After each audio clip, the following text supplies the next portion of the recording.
There's now reportedly a major update in the murder of a North Carolina real estate agent who was found deceased inside her townhouse back a few months ago. 32-year-old Whitney Hurd was a real estate agent out of Charlotte, and she was found deceased in her South Park home. This was last July in 2024, and this was after she was reported missing by her family. She was brutally stabbed in her chest, stabbed to death in her chest, and her body was reportedly wrapped in bloody bedding. After 6 whole months without any updates in the case, police now reportedly have a person of interest or suspect in it. 34-year-old Brandon Braxton is pictured here on the right, and he is a man with a long criminal history. He has now been named a person of interest in Whitney's murder. His past crimes include allegations of misdemeanor larceny, simple assault, injury to property, and indecent exposure. So it was said just last week, when police were building their case for Whitney's murder, Brandon was arrested for stealing from a woman and punching a man in the face. A lady from the area was reportedly running a dog adoption fundraiser in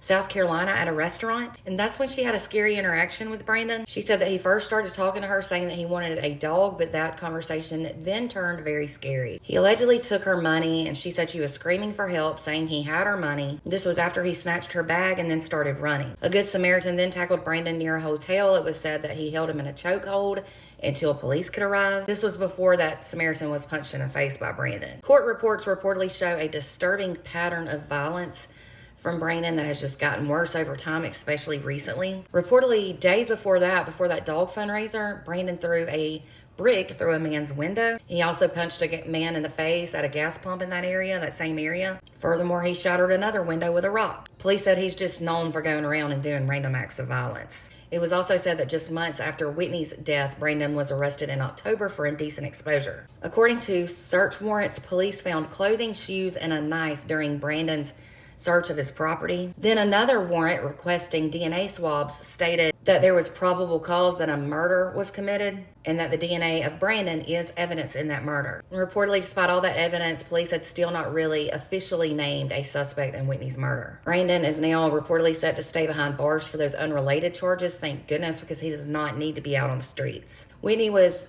described by friends as being vivacious. She was 32 years old. She was in Charlotte's real estate market that was said to be very competitive. She disappeared on July 11th of last year. The search came to an end when a private investigator who was hired by her family found her body. The PI found her body wrapped in a pile of bloody bedding that was inside her townhome, and that marked the beginning of a months-long investigation. Her BMW reportedly sparked a citywide search, and it was eventually found a week later, but police haven't said where or how they found that vehicle. Reportedly, the local community has been left on complete edge since the incident because no one was ever arrested, and they said it's not something that usually happens in that area. Investigators reportedly started to look into Whitney's activity in a dating app called Hinge. Her mom said that she was very active on that app and that she had been talking to several men before she was killed. However, it was fingerprint evidence that led authorities to Brandon. Brandon and Whitney were said to be friends since high school. It was said that Whitney was always loving and generous to everyone in need. So I'm not sure what the motive would have been in this. Police haven't said, but it honestly just sounds like this dude